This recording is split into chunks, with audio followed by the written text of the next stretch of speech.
با درود خدمت شما عزیز دلم. عزیزم در خدمت هستم با یک انرژی خوانی دیگه از سری انرژی خوانی های فال تاروت آدم و حوا. موضوع این لحظه انرژی خوانی ما اعترافات قلبی طرف احساسی شما به شما چی میتونه باشه. با نام و یاد خداوند و یاری کائنات انرژی خوانیمون رو آغاز میکنیم.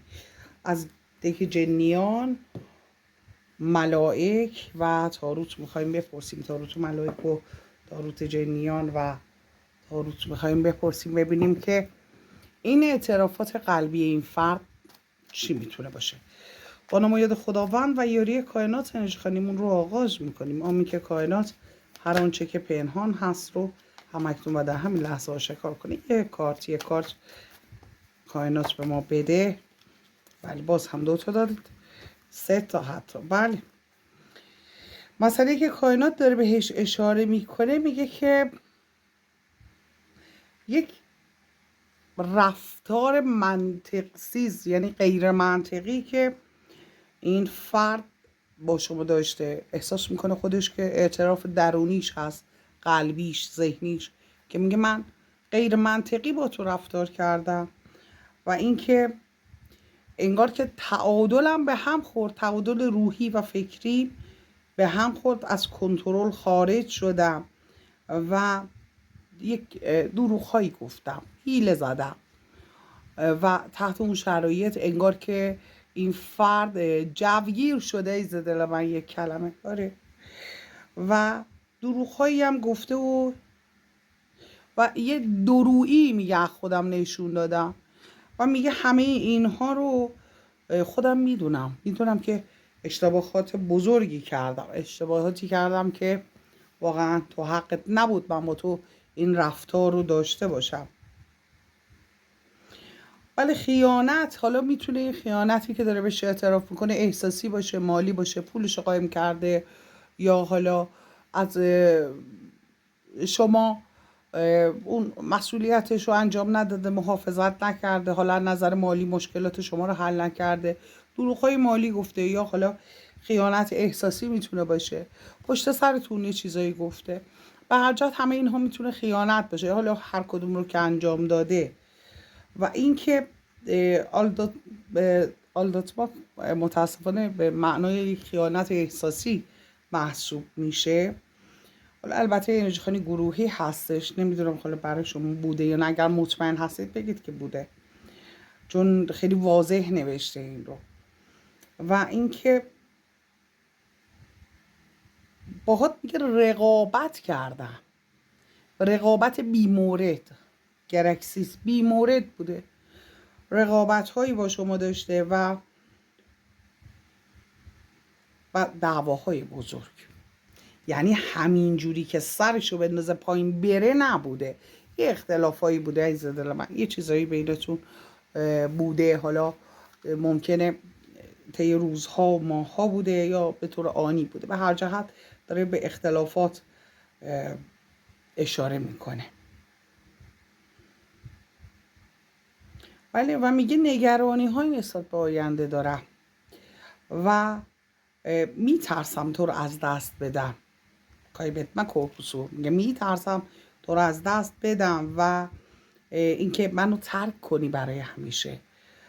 و خیلی اندیشه میکنم، خیلی فکر میکنم در این خصوص و حتی یه موقع ها شب خوابم نمیبره و عذاب وجدان دارم. وجدان عذابی، وجدان، بله وجدان دیگه، تلفظ بچگی وجدان گفتم، وجدان.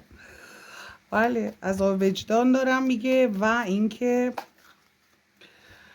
مسئله دیگری که کائنات داره بهش اشاره میکنه، میگه حتی با یک فردی که خیلی حرفاشو قبول دارم، با یه آقایی میگه در این مورد من صحبت کردم و با او در میون گذاشتم و اون به هم گفتش که تو مشکل داری، مشکل از کودکی داری. ممکنه یک مشاور باشه، ممکنه یک انرژی خان باشه، ممکنه یک آدم باشه که آگاهی های زیادی داره. به هر جهت گفته که تو اسکیه بامللک یعنی وابستگی های نسبت به گذشته. میگه این رفتاری که داشتی به خاطر گذشته تو بوده. حالا میتونه تراموای کودکی باشه یا نه تجربه تلخی که در رابطه های قبلی به دست آورده میتونه باشه. به هر جهت میگه هرچی هستش مال گذشته هست. و اینکه بله رسم و رسوم ها، حالا یا چیزایی که تو خانواده پدر مادر یاد گرفتی و بهش گفته خلاصه اون از نظر روحی قدرت لازم رو نداشتی گفته. و اینکه و میگه که همش تو داری از خودت محافظت میکنی، انگار یک انرژی در درون این فرد ازش همش بخواد حمایت کنه، خودش بخواد همش از خودش مراقبت کنه در برابر همه آدما. یه همچین اخلاقی داره. اگر اینطور هست لطفا کامنت کنید دلم، یعنی که این فرد درست تشخیص داده. انگار این فرد میخواد همش از خودش مراقبت کنه و به خاطر همین هم هستش که نگرانی هاش خیلی زیاد هستش. توی رابطه هست یه نگرانی داره، خارج از رابطه میشه یه نگرانی داره. مسئله دیگری که هستش میگه که بی‌دقت بودنه. بله بی‌دقت بودن و ناموفق بودن، شکست های زیاد داشته این فرد و اینکه انگار چشم و دلش سیر نمیشه، همش دنبال هدفهای بزرگ هستش، کمالگرا بگم یا حالا بگم حرص و طمع داره و از نظر مادی و معنوی چیزهایی رو از دست داده. بنابراین ببینید عزیزان، وقتی داره از خودش تعریف میکنه میگه درون خودش اعترافات دیگه، تو اعترافات دیگه قرار نیست خودش تعریف کنه، داره چیزایی رو اعتراف میکنه. میگه ببین من این مشکلا رو دارم و میدونم که با تو بد کردم، حتی با یه نفرم صحبت کردم اونم گفتش که اینا به گذشته تو برمیگرده، به اختلافاتی که بین پدر مادرت بوده، به اون کودکیت برمیگرده یا به اون تجاربی که توی زندگیت به دست آوردی. و در اینجا هم داره باز میگه خب شکست هایی داشتم، موفق نبودم همیشه و هیچ چیزی منو ممنون نکرده، راضی نکرده توی زندگی و نظر مالی چیزهایی رو از دست دادم.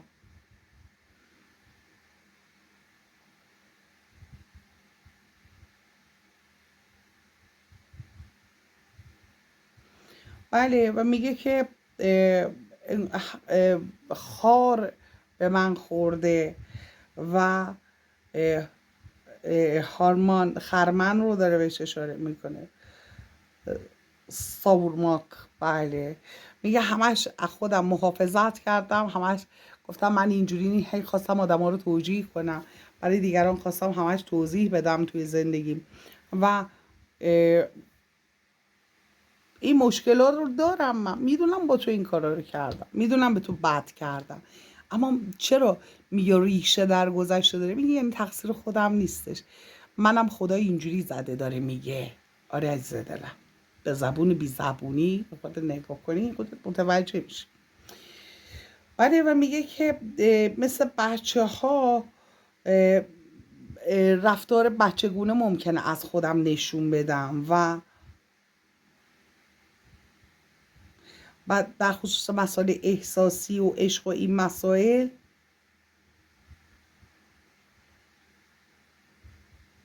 آره میگه عشق و فرصت‌های عاشقانم رو همیشه از دست دادم، یعنی که فرصت‌ها رو نشناخته و درست عمل نکرده. خودش داره میگه من اشتباه کردم عزیز من. تو اعترافاتش واقعا ببینید خیلی واقعی داره اعتراف میکنه، درسته یا نه عزیز دلم؟ خیلی واقعی داره به اعتراف میکنه، میگه آره من این اشتباه ها رو کردم و میدونم این اشتباه ها رو کردم و اینکه میگه من از تغییرات فراریم، از تغییرات میترسم، ترس تغییرات دارم، از رفتن ترس دارم، از حالا یک رابطه جدید رو آغاز کردن ترس دارم، از رفتن، از آمده برگشتن، میگه همش برای من ترسه. همش احساس میکنم که یه مسئولیتی میخواد رو گردنم بیاد و از کلا ترس از مسئولیت پذیری داره این فرد. و میگه ترس بزرگم این هستش که به کسی وابسته بشم. میترسم به تو هم وابسته بشم، میترسم. میگه دست خودم نیست. اگر من به تو وابسته شم، تو من رو رها میکردی، اون موقع دیگه خیلی برام بیشتر گرون تموم میشد. آره، چون اگر خودش همه اشتباهات رو پشت سر هم، خوشم میاد اصلا جام نذاشته، یعنی یه نقطه خالی هم نذاشته، قشنگ همه راه ها رو برای خودش بسته. اصلا بلایی نیست سر شما نیورده باشه اینجوری که خودش داره تعریف میکنه. اگر درسته لطفا کامنت کنید زدرم. میگه فرار کردن و حتی خداحافظی کردن، به غربت رفتن، میگه همه اینا برای من ترس داره، نگرانی داره. من نمیتونم، یعنی اعتماد به نفس نداره. چیزی که داره میگه اراده و اعتماد به نفسش پایینه. و از عزیزانم دور بودن رو دوست ندارم. من اگه به تو عادت میکردم بعد تو من رها میکردی، آسیب بیشتری میدیدم. بله، از گذشتن و رفتن و نگفتن میگه من واهمه دارم، یا حالا بهتر بگیم نشنیدن. ترس شنیدنش رو بیشتر داره، چون خودش خیلی راحت نگفته و رفته. فکر میکنم از شنیدنش اون براش گرون تموم شده، که اگر شما کات میکردی، حالا شاید بارها شما خود قهر کرده باشی و این فرد خیلی راحت داشتی کرده باشه، ولی این دفعه چون خودش قهر کرده دیگه قهر کرده. درسته یا نه؟ ولی از دست دادن و خدافزی کردن رو داره بهش اشاره میکنه. و ازگوان، بله، اعتماد به نفس. ازگوان به معنای اعتماد به نفس هست. اینجا دیگه داره اکسیکلی، آره، میگه اعتماد به نفس هم پایین هست، داره اعتراف میکنه ایزه دارم. و اینکه از حتی از جنگیدن، از بحث کردن هم یه موقع فراری هستش، چون اونجا هم کم میاره. خودش داره میگه که تو اعترافاتش که من ایرادهای زیادی دارم، مشکلاتی دارم. بله، میگه دورویی کردم، قبول دارم. و یه موقع ها باید یه کاری برای تو میکردم، بی حرکت بودم، نکردم. کاری که دستم برمی اومد رو حتی برات انجام ندادم. و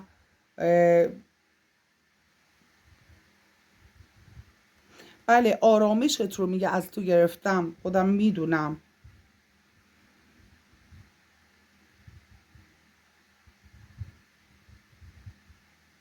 و میدونم که تو رو توی شرایطی گذاشتم که انتظار من رو میکشی و هیچ خبری به دست نمیرسه، خیلی هم ناراحتی دیگه. این دیگه نمیدونم واقعا اینجا باید چی بگم دیگه. این نامردیه، این بی‌معرفتیه دیگه این خیلی بده. میدونه که شما منتظر هستی، ناراحت هستی، خودش اینا رو میدونه با شما چه کار کرده. ولی میگه ولی خب به خاطر اینکه اون اعتماد لازم به وجود نیامد، نه تو اون اعتماد رو به من داشتی، نه من به تو. حالا منظورش از بی‌اعتمادی اینه که حالا یه موقع اگر شما رهاش کنی چی میشه. در واقع اون بی‌اعتمادی نسبت به شما نیست، نسبت به خودش هستش. توی ذهنش یه همچین چیزی رو داره، حالا یه حالت وسواس فکریه.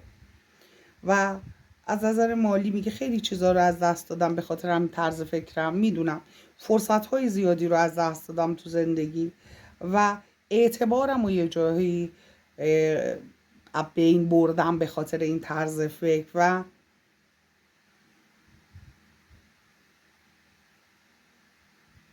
و میگه یه شرایط خوبی رو حتی از دستم گرفتن یا از دست دادم به خاطر همین اخلاقی که داره حتی میگه چقدر ضررهایی هم کرده تو زندگیش. و اینکه هم ضرر دیدم هم ضرر کردم. من هم ضرر دیدم میگه، هم ضرر زدم میگه، همین که همش در ترس این بودم که دیگران میخوام به من آسیب برسونم.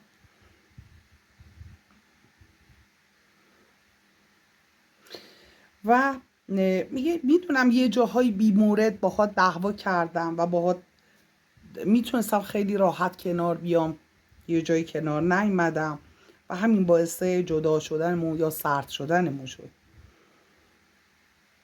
و همین که حالا با هم کنار نذاشت، یه شرایطی رو به وجود آوردم که با هم کنار نیومدیم. بله، کاوگالار به معنای کاوگاه به معنای دعواهایی با تو کردم و با تو کنار نیومدم، همین باعث سردی و جدا شدن و دور شدنمون شد. و یه جاهایی که واقعا میتونستم با تو کنار بیام کنار نیومدم و رابطه های، حالا اگر هم خیانتی داشته، اگر هم داشته، میگه که اون رابطه های بی خودی بوده، به خاطر یه چیزایی بی خودی من تو رو از دست دادم. و یا حالا اگر رابطه‌ای وجود نداشته با کسی، میگه به خاطر اون به قول معروف به صورت انگار که یه جوری بخواد یک دعوا اختلاف بیمورد را بندازه که بخواد فاصله ایجاد کنه و خودش میدونه اشتباه کرده. مسئله دیگری که کائنات داره بهش اشاره میکنه، میگه که این فرد همونطور که ملاحظه میفرمایید پشتشو کرده به همه چی و نشسته، قهر کرده، با خودش هم قهره، انگار با دنیا هم قهره، به کسی اعتمادی نداره که بخواد حرکتی بکنه، قدرتش رو ازش گرفتن آدمایی هستن که در اطرافش خب ذهنش رو خراب میکنن، خیلی هم راحت باور میکنه هر کرچی بگه. خیلی این فرد خیلی دهنبینه، چیزی که نشون میده اینجا. درسته یا نه؟ عزیز دلم بگو، کامنت کن نظرتو. میگه خیلی دهنبین هستش و خب هر کی اگر درست بگن، رقیب باشه یا حالا مخالف باشه یا آدم خوب باشه، هیچ فرقی نمیکنه، هر کی چی بگه گوش میکنه، به سمت و سوی اون حرف هم حرکت میکنه، زود پیشنهادهای دیگران رو گوش میکنه. اونجا که باید اعتماد کنه نمیتونه، ولی اونجا که نباید اعتماد کنه خیلی سریع اعتماد میکنه، چیزی که کائنات دارن بهش اشاره میکنن. مسئله دیگری که کائنات داره بهش اشاره میکنه این هستش که تصمیم هایی هم که میگیره خیلی با شکست مواجه میشه، به خاطر اینکه دوست و دشمنش رو نمیشناسه، به خاطر اینکه نمیدونه کجا اعتماد کنه کجا اعتماد نکنه. همین که میاد به موفقیت نزدیک بشه یهو روشش رو عوض میکنه.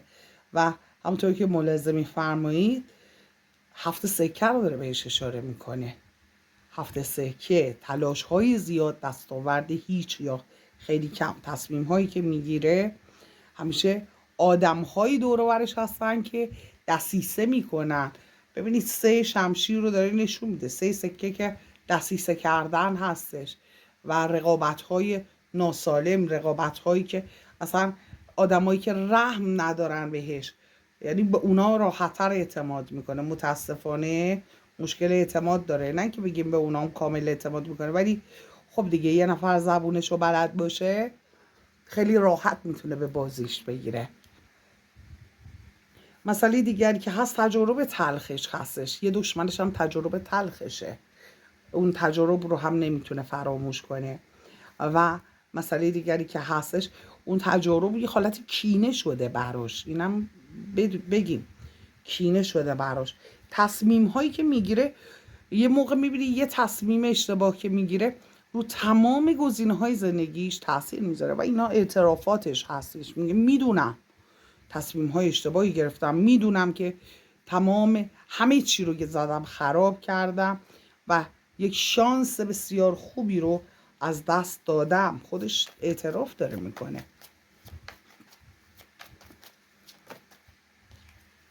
و از طرف دیگه عدالت. خب ببینید یه جاهایی هم اون ضررهایی که کرده کائناتی بوده، خواست کائنات بوده، به خاطر اشتباهاتی که کرده، دلشکستگی هایی که به وجود آورده. حالا مثلا میگم این فرد اعتماد نداره، میزنه یهو میذاره و میره دل شما رو میشکنه. حالا چون اون اعتماد نداره، مشکل داره، مشکل روحی، مشکل اینجوری اونو، خب حالا یه حقایی هست که توی حالا مسائل و روابط یه حقایی هست که بین خداوند و بنده هست، اون فرق میکنه با اینکه یه حقایی هست بین بنده و شما هستش، اون دیگه خیلی فرق میکنه. برای همین میگه عدالت الهی رو داره بهش اشاره میکنه. اینجا اگر بی‌انصافی در حقش شده، اگر فکر میکنه یه بی‌انصافیایی داره در حقش میشه، میگه به خاطر تصمیم هایی هست که میگیری و در اینجا ازدواج کردن، زیر یک سقف بودن، حالا دل شکستگی که برای شما ایجاد کردم بینشه و بله دوی جام رو داره نشون میده. موفقیت های احساسی اگر میخواد به دست بیاره و موفقیت رو لمس کنه، در شرایط خوب مالی باشه، تصمیم های مالیش میخواد خوب پیش بره و به حرکت بیفته، از این بی حرکتی خلاص کنه خودشو و همینطور چیزی که داره نشون میده دستاوردهایی که داشته باشه، میگه این اسبش که نشسته روش وایستاده، همینطور منتظر نشسته روش وایستاده، نشسته روش همینطور منتظر هست، میگه باید یه حرکتی بکنه، باید جبران بکنه اون چرا که شما رو اذیت کرده و حالا برای شما رقیب آورده یا شما رو وارد یه رقابت کرده یا شما رو نادیده گرفته، هرچی که هست این دودلی ها رو باید کنار بگذاره، باید یک پایان به دودلی بده و عادلانه رفتار کنه، چیزی که کائنات داره بهش میگه یعنی این مسائل، این مشکلات حالا ادامه داره، حالا ادامه داره، یعنی واقعا اعترافات شوکه کننده است، به چیزایی اعتراف کرد که هیچ کس حتی جرأتش رو نداره به زبون بیاره، اگر جرأتش رو داشته باشه انجام بده، جرأت به زبون آوردنش رو حداقل نداره و خب این فرد انجام داده و داره میگه. و از طرف دیگه بله در خصوص مسائل حالا دست و پا بستگی، اینکه شبا خوب نمیخوابم، دست و پا بسته هستم، مشکل دارم، نگران هستم و اینکه بله ترس از دست دادن، غم از دست دادن داره، ترس پنهانکاری داره، میخواد تعادل رو برقرار کنه. ببینید در کنار تعادل پنهانکاری میگه که ترس از دست دادن من رو مخفی میکنم و میخوام تعادل برقرار کنم، شاید اون رو هم نخواد شما بدونید ولی میخواد که تعادل برقرار کنه و خودش رو این شرایط خلاص کنه، از این دست و پا بستگی ها خودش رو خلاص کنه و اینکه یه خورده به تجاربش اضافه میخواد بکنه.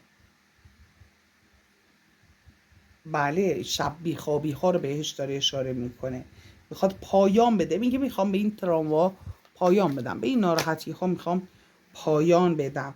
با عزیز هم بله اینجا هم داره بهش اشاره میکنه که با عزیز صحبت کرده، با فردی صحبت کرده، راهکار گرفته، این سقوط، این حالا یا شرایط سخت، شرایط تلخ و دردناک، شرایط بیپولی و شرایط ناراحت کننده، اینجا ببینید پشیمونی، یأس رو داره بهش اشاره میکنه، اصلا حالش خوب نیست و واقعا توی کارما خودش با دست خودش رو توی کارما قرار داده و میخواد که یه چیزایی رو تغییر بده، میخواد که یه چیزایی رو عوض کنه، میخواد که درست کنه شرایط رو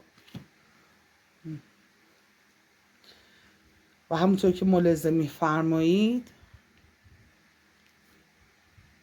بله از نظر احساسی هم میخواد یه کارایی رو درست بکنه، میخواد یه چیزایی رو درست کنه، رفتن با غم و اندوه رو داره نشون میده، این فرد خوشحال نبوده وقتی که میرفته، همونطوری که ملاحظه میفرمایید.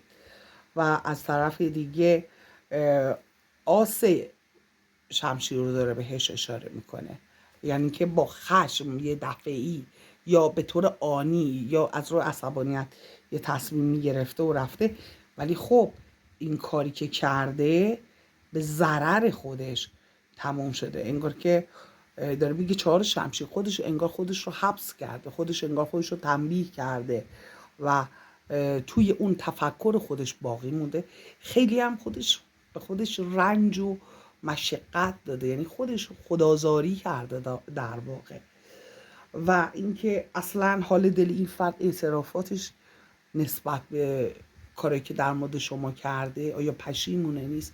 میبینیم که واقعا این فرد خودش رو نابود کرده و میدونم که تقصیر با خودش هستش و حالا هر چقدر مغرور باشه آروم آروم داره به سمت شما حرکت میکنه. میگه چون چاره ای ندارم، چون از فکر تو بیرون نمیام، نمیتونم فراموشت کنم.